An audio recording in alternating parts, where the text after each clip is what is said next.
बिहार में विधानसभा का चुनाव हो रहा है।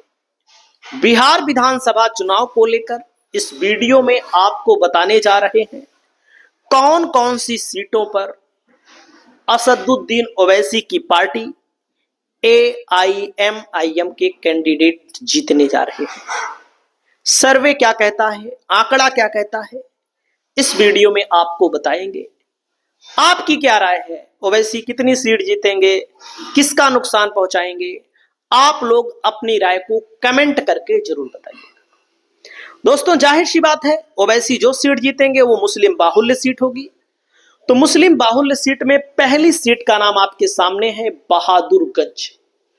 बहादुरगंज विधानसभा सीट पर दोस्तों पिछली बार मोहम्मद अंजार नाइमी चुनाव जीते थे एआईएमआईएम से। इनको वोट मिला था 85,855। लखनलाल पंडित बीआईपी से चुनाव लड़े थे। बीआईपी का मतलब मुकेश सहनी, जो महागठबंधन के साथ हैं अब की बार, जिनको डिप्टी सीएम का पद का ऐलान किया गया है सरकार बनने पर। इनकी पार्टी को 40,000 वोट मिला था। कांग्रेस के तौसीफ आलम यहां पर 3-4 बार विधायक रहे। कांग्रेस के तौसीफ आलम, महागठबंधन के तौसीफ आलम चुनाव हार गए। जब चुनाव हार गए तो जो ये जीते थे दोस्तों, 5 जीते थे पिछली बार, 5 में 4 तो भाग गए। कहां पर? 4 भाग गए आरजेडी के साथ, और उन 4 में तो अब की बार 3 लोगों को टिकट भी नहीं मिला। तो एक बात मैं बताना चाहता हूं, निर्विवाद तरीके से यहां पर एआईएमआईएम का पलड़ा भारी है। एआईएमआईएम चुनाव जीत रहा है। हमारे आकलन में, हमारे सर्वे में और हमारे निष्पक्ष सर्वे में। किसी को लगता है मैं गलत बता रहा हूं तो कमेंट करके बताइएगा। दोस्तों, ठाकुरगंज विधानसभा सीट है। ठाकुरगंज विधानसभा सीट पर देख सकते हैं पिछली बार आरजेडी जीती थी भयंकर वोटों से।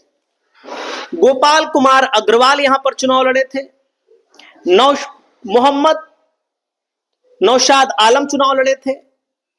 मोहम्मद नौशाद आलम चुनाव लड़े थे। तो अब की बार बताया जा रहा है कि ठाकुरगंज में भी ओवैसी के प्रत्याशी के चुनाव जीतने की संभावना है। यहां पर गारंटी नहीं बता रहा हूं मैं आपको, संभावना। आपको लगता है क्या ठाकुरगंज में कौन जीतेगा? आप लोग कमेंट करके जरूर बताने का कष्ट करिएगा। और जो निर्दलीय लड़े थे, इनको अब की बार एनडीए से टिकट भी मिला हुआ है। दोस्तों, अगला नंबर आता है ठाकुरगंज में। देख लीजिए, आरजेडी के प्रत्याशी हैं गुलाम हसनैन। इस पर हमको शक है कि ये सीट जीतेगी कि नहीं जीतेगी, कोई गारंटी वारंटी नहीं इस पर। अगला नंबर आता है दोस्तों जोकीहाट विधानसभा सीट। जोकीहाट विधानसभा सीट पर जब आप आएंगे तो प्रत्याशी बनाया गया है, किसको? प्रत्याशी बनाया गया मोहम्मद मुर्शीद आलम को। ऐसा अनुमान है कि मुर्शीद आलम कोई कमाल कर सकते हैं। यहां पर आप देख सकते हैं दोस्तों, आपके सामने है शहनवाज जी चुनाव लड़े थे। 59,000 वोट इनको मिला था। एआईएमआईएम यहां पर चुनाव जीती थी। देख सकते हैं 59,000 मिला था। आरजेडी को 51,000 मिला था। बीजेपी को यहां पर जो वोट मिला था 48,000 वोट मिला था। इस सीट पर चुनाव जीतने की पूरी संभावना है जोकीहाट में एआईएमआईएम के प्रत्याशी की। अगली सीट है दोस्तों वाईसी विधानसभा। वाईसी विधानसभा में अगर आप आएंगे, देखेंगे यहां पर ओवैसी की पार्टी चुनाव जीती थी। 68,416 वोट मिला था। वाईसी की विधानसभा सीट पर दोस्तों चुनाव जीत रही है, जीत सकती है, जीतने की पूरी संभावना है एआईएमआईएम की। वाईसी पर प्रत्याशी बनाए गए हैं गुलाम सरवर जी। गुलाम सरवर जी देखो क्या कमाल दिखा सकते हैं। आपको क्या लगता है, आगे देखिए। अगली सीट है दोस्तों किशनगंज। किशनगंज जिला जो है 4 सीटें आती हैं और 4 की चारों सीटों पर ओवैसी की पार्टी मजबूती से चुनाव लड़ रही है। और यहां पर जो शम्स आगाज को टिकट मिला है, एडवोकेट शम्स आगाज को, बड़े मजबूत है। पिछली बार ओवैसी की पार्टी यहां पर तीसरे नंबर पर थी, पहले नंबर पर कांग्रेस थी। लेकिन इस सीट के बारे में मैं बता दूं, अगर एक तरफा मुस्लिम टिकट दिए, वोट दिए, एक तरफा मुस्लिम ओवैसी की पार्टी को समर्थन किए, तो शम्स आगाज चुनाव जीत जाएंगे। अगर मान लीजिए बटे कुछ कांग्रेस की तरफ चले गए, कुछ ओवैसी की तरफ चले गए, जिसको एक तरफा वोट मिलेगा वही चुनाव जीतेगा। यहां भाजपा दो लोगों की लड़ाई में बाजी मार सकती है। 1300 वोटों से पिछली बार भाजपा हारी थी, और क्योंकि हिंदू और मुसलमान का ध्रुवीकरण आप सब जानते हैं, उसमें कुछ हमें कहना नहीं। अब की बताया जा रहा है अररिया की सीट पर भी ओवैसी की पार्टी कुछ कमाल कर सकती है, क्योंकि यहां पर मुस्लिम ही विधायक बनेगा, चाहे कांग्रेस से बने या चाहे ओवैसी की पार्टी से बने। हालांकि पिछली बार 8-9 हजार वोट ओवैसी की पार्टी पाई थी, लेकिन यह नई सीट हो सकती है। अगर मुस्लिमों ने एक तरफा वोट दे दिया तो यहां पर बीजेपी का चांस ही नहीं है, एनडीए का चांस नहीं है। या तो कांग्रेस फिर जीतेगी, अबीदुर रहमान यहां से जीतेंगे, जो कि लगातार 15 में देखो जीते हैं अबीदुर रहमान। उसके पहले 2020 में जीते थे अबीदुर रहमान। अररिया की सीट पर ओवैसी की पार्टी का चांस है। अररिया में जो प्रत्याशी उतारे गए हैं, इनका नाम है मंजूर आलम। मंजूर आलम बहुत बेहतरीन प्रत्याशी हैं। दोस्तों, अगली सीट का नाम है कोचाधामन। कोचाधामन विधानसभा क्षेत्र में पिछली बार एआईएमआईएम चुनाव जीती थी, अब की बार भी जीतना तय है, इसमें कोई दो राय नहीं है। हालांकि जो जीते थे वे भाग गए थे, वे आरजेडी में भाग गए थे।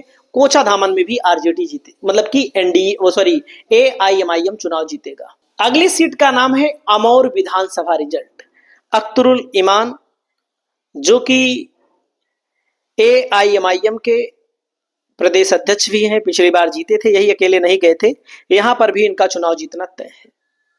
ये सीट पक्के तौर पर ओवैसी की पार्टी जीत रही है, और आप सभी को बताना चाहूंगा, जैसे 5 से मेरा आकलन जो है 5 से 7 सीटें जीतने की संभावना है। हो सकता है भाई आकलन गलत भी हो जाए थोड़ा बहुत, लेकिन अब जैसे बहुत सारे लोग कह रहे हैं 20 सीट जीत रही है, 25 सीट जीत रही है, कोई भी सर्वे आ रहा है देखिए ओवैसी की पार्टी को 5 से 6 सीट ही बताया जा रहा है। हालांकि कुछ लोग कह रहे हैं 3 से 4 जीतेंगी, लेकिन मैं आप सभी को बताना चाहूंगा, हमारा काम है सही चीज जानकारी देना। और यहाँ पर जो प्रत्याशी उतारे गए हैं दोस्तों, मैं आपको बताना चाहूंगा, जैसे कोचाधामन में, अररिया में, कस्बा में, गौराबोराम में, दरभंगा ग्रामीण में, मधुबनी में, नवादा में, मुंगेर में, जोकीहाट, बहादुरगंज, ठाकुरगंज, किशनगंज, वैसी, शेरघाटी, नाथनगर, सिवान, केवटी विधानसभा में भी अच्छे खासे मुस्लिम हैं, जाले, सिकंदरा, मुंगेर, नवादा, और इसी के साथ साथ और भी प्रत्याशी उतारे गए हैं। कुल मिलाकर के ये देखिए ये सब प्रत्याशी हैं। अमौर विधानसभा और बलरामपुर में यहाँ सीपीआईएमएल बहुत मजबूत है, यहाँ चुनाव जीतना मुश्किल है।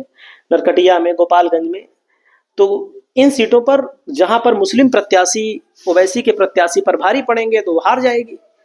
जो मुस्लिम प्रत्याशी अन्य पार्टी से लड़ाए गए कांग्रेस वगैरह की तरफ से, उनका भी अपना जनाधार है। बाकी आपकी क्या राय, आप अपनी राय बताइएगा भैया। हमने जो बताया ईमानदारी से। नमस्कार।